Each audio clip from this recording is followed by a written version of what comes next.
Hello friends, स्वागत है आपका अपने यूट्यूब चैनल जीके वर्ल्ड 01 में। इस वीडियो में हम पढ़ेंगे एसएससी एमटीएस जीके से 25 महत्वपूर्ण प्रश्न पार्ट 27। ये पार्ट 27 है। इसके पहले हमने 26 पार्ट तक कवर किया है और 26वें पार्ट में हमने 25-25 महत्वपूर्ण प्रश्न किया है।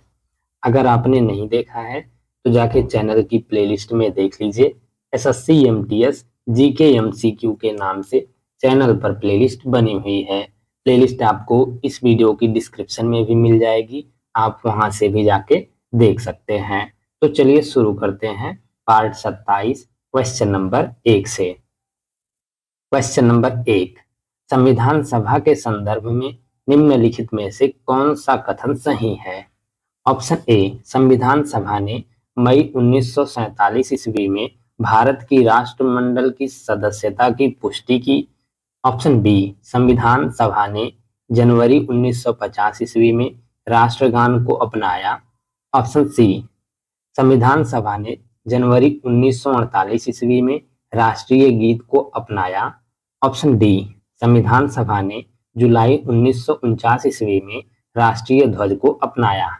तो सही आंसर हो जाएगा आपका ऑप्शन बी, संविधान सभा ने जनवरी 1950 ईस्वी में राष्ट्रगान को अपनाया। इनमें से ये कथन सही है, ऑप्शन बी आपका सही आंसर होगा।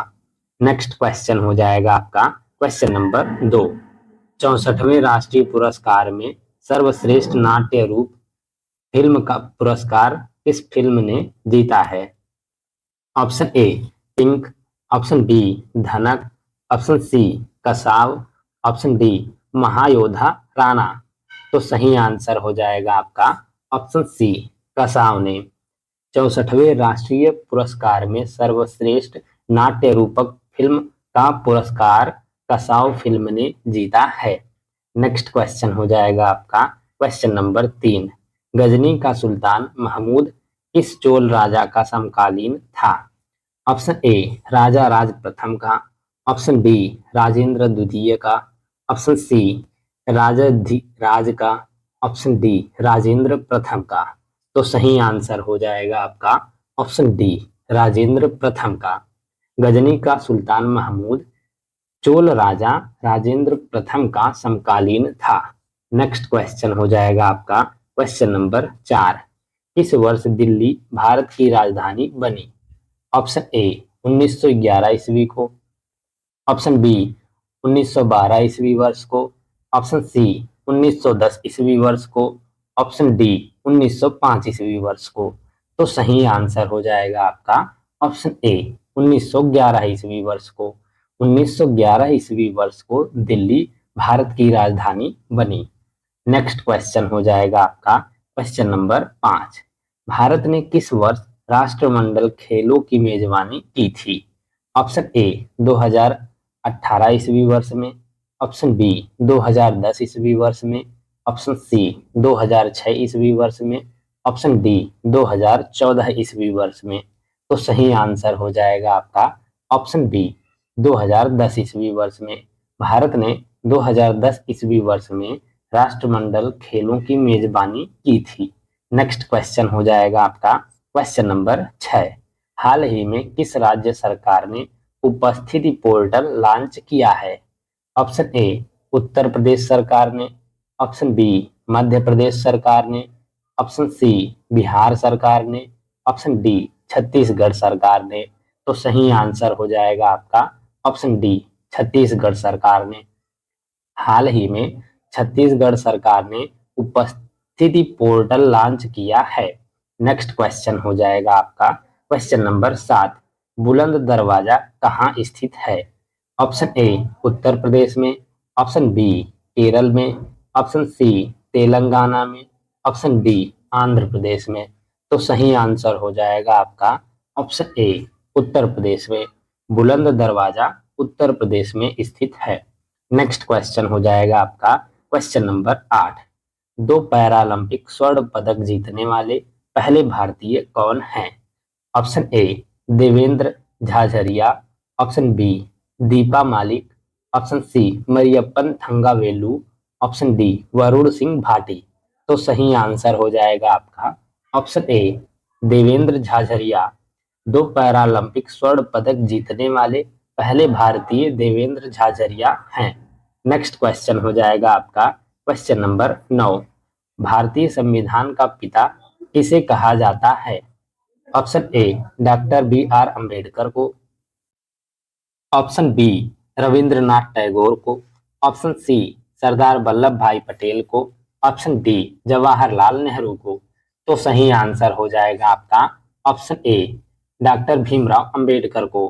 भारतीय संविधान का पिता डॉक्टर भीमराव अंबेडकर को कहा जाता है। नेक्स्ट क्वेश्चन हो जाएगा आपका क्वेश्चन नंबर 10। चंद्रगुप्त मौर्य ने किसको पराजित करके मौर्य साम्राज्य की स्थापना की? ऑप्शन ए नंद को, ऑप्शन बी चालुक्य वंश को, ऑप्शन सी पल्लव वंश को, ऑप्शन डी शुंग वंश को। तो सही आंसर हो जाएगा आपका ऑप्शन ए नंद वंश को। चंद्रगुप्त मौर्य ने नंद वंश को पराजित करके मौर्य साम्राज्य की स्थापना की। नंद वंश के शासक घनानंद को उसने पराजित किया था चंद्रगुप्त मौर्य ने, और मौर्य साम्राज्य की स्थापना की थी। नेक्स्ट क्वेश्चन हो जाएगा आपका क्वेश्चन नंबर 11। रेलवे पटरियों को जोड़ने के लिए प्रयुक्त होने वाली अभिक्रिया में कौन सा आविष्कारक शामिल होता है? Option A aluminium, option B nitrogen, option C carbon, option D carbon dioxide. तो सही आंसर हो जाएगा आपका ऑप्शन ए एल्यूमिनियम। रेलवे पटरियों को जोड़ने के लिए प्रयुक्त होने वाली अभिक्रिया में एल्यूमिनियम आविष्कारक शामिल होता है। नेक्स्ट क्वेश्चन हो जाएगा आपका क्वेश्चन नंबर 12। कन्नौज के शासक हर्षवर्धन के दरबारी कवि बाणभट्ट द्वारा रचित उनकी जीवनी हर्षचरित किस भाषा में है?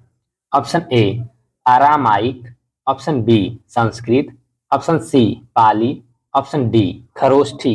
तो सही आंसर हो जाएगा आपका ऑप्शन बी संस्कृत भाषा में। कन्नौज के शासक हर्षवर्धन के दरबारी कवि बाणभट्ट द्वारा रचित उनकी जीवनी हर्षचरित संस्कृत भाषा में है। नेक्स्ट क्वेश्चन हो जाएगा आपका क्वेश्चन नंबर 13। भारतीय संविधान में कितने मौलिक कर्तव्यों का प्रावधान किया गया है? Option A 11, option B 12, option C 14, option D 17। तो सही आंसर हो जाएगा आपका ऑप्शन ए 11। भारतीय संविधान में 11 मौलिक कर्तव्यों का प्रावधान किया गया है। नेक्स्ट क्वेश्चन हो जाएगा आपका क्वेश्चन नंबर 14। हाल ही में चर्चा में रहा कीर्ति पहल किस मंत्रालय की पहल है? ऑप्शन ए खेल मंत्रालय की, ऑप्शन बी रक्षा मंत्रालय की, ऑप्शन सी विदेश मंत्रालय की, ऑप्शन डी शिक्षा मंत्रालय की। तो सही आंसर हो जाएगा आपका ऑप्शन ए खेल मंत्रालय की। हाल ही में चर्चा में रहा कीर्ति पहल खेल मंत्रालय की पहल है। नेक्स्ट क्वेश्चन हो जाएगा आपका क्वेश्चन नंबर 15। एक लंबी कूद में हिस्सा लेने वाला खिलाड़ी कूदने से पहले दौड़ता है क्योंकि ऑप्शन ए वह एक व्यापक दूरी तय करता है, ऑप्शन बी वह वेग खो देता है, ऑप्शन सी वह दौड़कर आत्मविश्वास प्राप्त करता है, ऑप्शन डी वह संवेग प्राप्त करता है। तो सही आंसर हो जाएगा आपका ऑप्शन डी वह संवेग प्राप्त करता है। एक लंबी कूद में हिस्सा लेने वाला खिलाड़ी कूदने से पहले दौड़ता है क्योंकि वह संवेग प्राप्त करता है। नेक्स्ट क्वेश्चन हो जाएगा आपका क्वेश्चन नंबर 16। निम्नलिखित में से कौन सा या कौन से कथन आपात के संबंध में सही है? नंबर 1 है आपका भारतीय संविधान का अनुच्छेद 352 आपात की उद्घोषणा से संबंधित है। नंबर 2 है आपका भारतीय संविधान का अनुच्छेद 353 आपात की उद्घोषणा के प्रभाव से संबंधित है। तो इनमें से आपको बताना है कि कौन सा कथन आपात के संबंध में सही है। तो सही आंसर होगा आपका ऑप्शन सी 1 तथा 2 दोनों कथन सही हैं।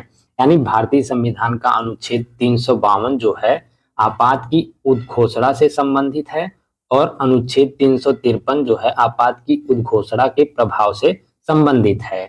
नेक्स्ट क्वेश्चन हो जाएगा आपका क्वेश्चन नंबर 17। चौथी पंचवर्षीय योजना वर्ष में शुरू हुई थी। आपको बताना है कि किस वर्ष में शुरू हुई थी चौथी पंचवर्षीय योजना? ऑप्शन ए 1969 ईस्वी वर्ष में, ऑप्शन बी 1966 ईस्वी वर्ष में, ऑप्शन सी 1962 ईस्वी वर्ष में, ऑप्शन डी 1973 ईस्वी वर्ष में। तो सही आंसर हो जाएगा आपका ऑप्शन ए 1969 ईस्वी वर्ष में। चौथी पंचवर्षीय योजना 1969 ईस्वी वर्ष में शुरू हुई थी। नेक्स्ट क्वेश्चन हो जाएगा आपका क्वेश्चन नंबर 18। निम्नलिखित में से कौन सा भारत के राष्ट्रपति का अधिकार नहीं है? ऑप्शन ए राष्ट्रीय आपातकाल की घोषणा करना, ऑप्शन बी राज्यों के मुख्यमंत्री की नियुक्ति, ऑप्शन सी मुख्य न्यायाधीश की नियुक्ति, ऑप्शन डी उपर्युक्त में से कोई नहीं। तो सही आंसर हो जाएगा आपका ऑप्शन बी राज्यों के मुख्यमंत्री की नियुक्ति। राज्यों के मुख्यमंत्री की नियुक्ति जो है इनमें से राष्ट्रपति का अधिकार नहीं है। बाकी राष्ट्रीय आपातकाल की घोषणा जो है राष्ट्रपति करता है और मुख्य न्यायाधीश की भी नियुक्ति राष्ट्रपति ही करता है। नेक्स्ट क्वेश्चन हो जाएगा आपका क्वेश्चन नंबर 19। हाल ही में किस मंत्रालय ने पहला national additive manufacturing symposium 2024 launch किया? ऑप्शन ए इलेक्ट्रॉनिक्स और सूचना प्रौद्योगिकी मंत्रालय ने, ऑप्शन बी गृह मंत्रालय ने, ऑप्शन सी रक्षा मंत्रालय ने, ऑप्शन डी शहरी विकास मंत्रालय ने। तो सही आंसर हो जाएगा आपका ऑप्शन ए इलेक्ट्रॉनिक्स और सूचना प्रौद्योगिकी मंत्रालय ने। हाल ही में इलेक्ट्रॉनिक्स और सूचना प्रौद्योगिकी मंत्रालय ने पहला national additive manufacturing symposium 2024 launch किया। नेक्स्ट क्वेश्चन हो जाएगा आपका क्वेश्चन नंबर 20। किसकी जीवनी स्वरस्वामिनी आशा का हाल ही में मुंबई में विमोचन हुआ? ऑप्शन ए लता मंगेशकर का, ऑप्शन बी अलका याग्निक का, ऑप्शन सी आशा भोसले प्रति का, ऑप्शन डी सुनिधि चौहान शक्ति की। तो सही आंसर हो जाएगा आपका इनमें से ऑप्शन सी आशा भोसले प्रति की। आशा भोसले प्रति की जीवनी स्वरस्वामिनी आशा का हाल ही में मुंबई में विमोचन हुआ। नेक्स्ट क्वेश्चन हो जाएगा आपका क्वेश्चन नंबर 21। राष्ट्रीय हरित प्राधिकरण अधिनियम को वर्ष ... में पारित किया गया था? ऑप्शन ए 2010 ईस्वी वर्ष में, ऑप्शन बी 2005 ईस्वी वर्ष में, ऑप्शन सी 2008 ईस्वी वर्ष में, ऑप्शन डी उपर्युक्त में से कोई नहीं। तो सही आंसर हो जाएगा आपका ऑप्शन ए 2010 ईस्वी वर्ष में। राष्ट्रीय हरित प्राधिकरण अधिनियम को वर्ष 2010 ईस्वी में पारित किया गया था। नेक्स्ट क्वेश्चन हो जाएगा आपका क्वेश्चन नंबर 22। जुलाई 2024 तक भारत में 43 यूनेस्को विश्व धरोहर स्थल हैं। 43 भारतीय स्थलों में से 35 सांस्कृतिक, 7 प्राकृतिक और 1 मिश्रित यानी सांस्कृतिक और प्राकृतिक दोनों हैं। निम्नलिखित में से कौन सा यूनेस्को की विश्व धरोहर स्थल सूची में है?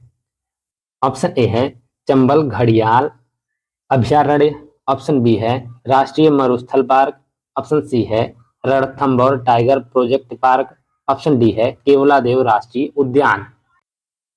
तो सही आंसर हो जाएगा आपका ऑप्शन डी केवलादेव राष्ट्रीय उद्यान। जुलाई 2024 तक भारत में 43 यूनेस्को विश्व धरोहर स्थल हैं। 43 भारतीय स्थलों में से 35 सांस्कृतिक, 7 प्राकृतिक और 1 मिश्रित हैं। इनमें से जो है केवलादेव राष्ट्रीय उद्यान विश्व धरोहर स्थल सूची में है। नेक्स्ट क्वेश्चन हो जाएगा आपका क्वेश्चन नंबर 23। मोहन वीणा एक संशोधित हवाईयन गिटार जिसे हिंदुस्तानी स्लाइड गिटार के रूप में भी जाना जाता है द्वारा बनाया और लोकप्रिय बनाया गया था। ऑप्शन ए विश्व मोहन भट्ट के द्वारा, ऑप्शन बी असद अली खान के द्वारा, ऑप्शन सी औनस्का शंकर के द्वारा, ऑप्शन डी राम नारायण के द्वारा। तो सही आंसर हो जाएगा आपका ऑप्शन ए विश्व मोहन भट्ट के द्वारा। मोहन वीणा एक संशोधित हवाईयन गिटार जिसे हिंदुस्तानी स्लाइड गिटार के रूप में भी जाना जाता है विश्व मोहन भट्ट के द्वारा बनाया और लोकप्रिय बनाया गया था। नेक्स्ट क्वेश्चन हो जाएगा आपका क्वेश्चन नंबर 24। हाल ही में किस राज्य की सरकार ने मुख्यमंत्री निजुत मोइना योजना की घोषणा की है? ऑप्शन ए ओडिशा सरकार ने, ऑप्शन बी झारखंड सरकार ने, ऑप्शन सी असम सरकार ने, ऑप्शन डी तमिलनाडु सरकार ने। तो सही आंसर हो जाएगा आपका ऑप्शन सी असम सरकार ने। हाल ही में असम सरकार ने मुख्यमंत्री निजुत मोइना योजना की घोषणा की है। नेक्स्ट क्वेश्चन हो जाएगा आपका क्वेश्चन नंबर 25। दक्कन का पठार कितने भारतीय राज्यों में फैला हुआ है? Option A 5, option B 8, option C 6, option D 3। तो सही आंसर हो जाएगा आपका ऑप्शन डी 8। दक्कन का पठार 8 भारतीय राज्यों में फैला हुआ है। Thank you guys for watching. इस वीडियो में हमने एसएससी एमटीएस जीके से 25 महत्वपूर्ण प्रश्न पार्ट 27 कवर किया है। इसके पहले हमने 26 पार्ट तक कवर किया है एसएससी एमटीएस जीके से ही। उसमें भी हमने हर पार्ट में 25-25 इंपॉर्टेंट क्वेश्चन किया है। अगर आपने नहीं देखा है तो जाके चैनल की प्लेलिस्ट में देख लीजिए। एसएससी एमटीएस जीके एमसीक्यू के नाम से चैनल पर प्लेलिस्ट बनी हुई है। प्लेलिस्ट आपको इस वीडियो की डिस्क्रिप्शन में भी मिल जाएगी, आप वहां से भी जाके देख सकते हैं। और इसके नेक्स्ट पार्ट में हम पार्ट 28 कवर करेंगे। उसमें भी हम 25 महत्वपूर्ण प्रश्न कवर करेंगे एसएससी एमटीएस जीके से। तो वीडियो में कंटिन्यूअस बने रहिएगा and thank you for watching.